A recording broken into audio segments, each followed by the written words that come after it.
Donc, à mon tour, je dois en premier lieu vous souhaiter la bienvenue, je dirais, à cet événement scientifique dans lequel nous allons parler de la parution d'un livre, mais peut-être je vais dire un peu l'historique qui a conduit à la parution de ce livre pour inspirer aussi bien les chercheurs que tous ceux qui travaillent dans le domaine de l'enseignement supérieur.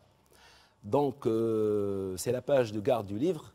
Il faut faire attention, le petit symbole qui est en bas, il a été ajouté spécialement par la maison d'édition pour marquer que c'est un livre édité à la maison Giros Publishing en Floride, aux États-Unis.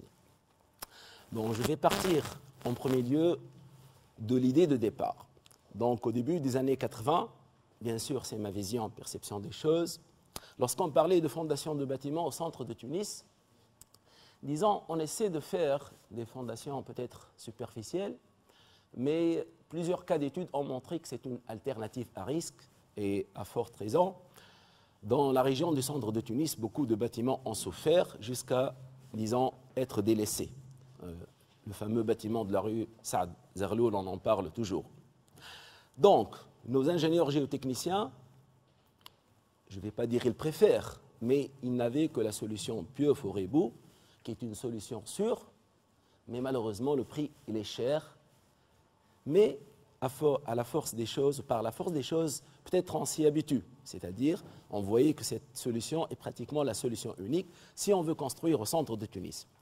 Alors, de mon côté, le cadre de travail, bon, j'étais 10 ans à l'INIT, après avoir être promu au grade de maître assistant.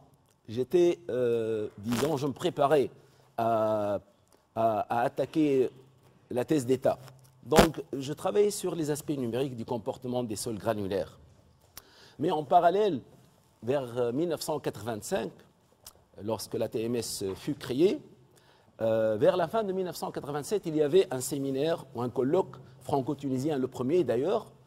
Et durant ce colloque, bien sûr, il y avait la présence du président du comité français de mécanique des sols, le professeur Jean Salançon.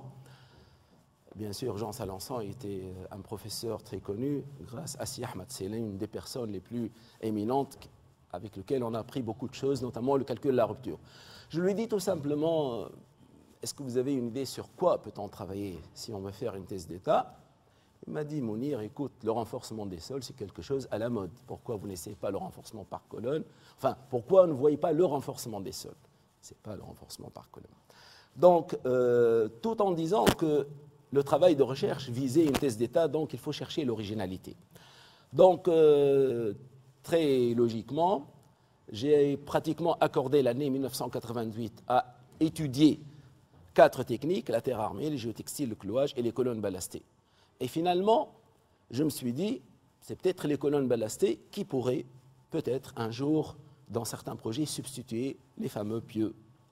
Alors, vers 1989, le renforcement par colonne, il était très bien réussi à l'échelle internationale, certes, mais je disais tout simplement, il est méconnu par les Tunisiens. Si on parle de quelqu'un du renforcement par colonne, peut-être c'est très rare. On parlait de pieux de sable en Tunisie à cet instant-là. Donc, il fallait peut-être faire un projet de recherche. Et là, j'ai fait l'effort de trouver un document depuis 1991. Donc, depuis le temps où le professeur Taïb Hadri était le directeur du département, je pense qu'il venait d'arriver, et on voulait constituer des équipes de recherche.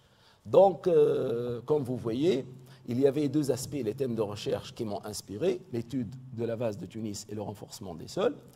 Le renforcement par colonne, voilà, j'écris tout simplement que le renforcement par colonne, j'ai commencé à faire des petits calculs par le calcul de la rupture de la capacité portante, et bien sûr, il fallait s'intéresser à autre chose. Finalement, donc, la thèse d'État, elle a été bien sûr commencée par vers 1990-91, et j'ai écrit à ce moment-là, bon, on avait des idées, j'ai écrit que la prévue c'était la fin 1994, mais je ne sais pas exactement qu'est-ce que je vais finalement développer.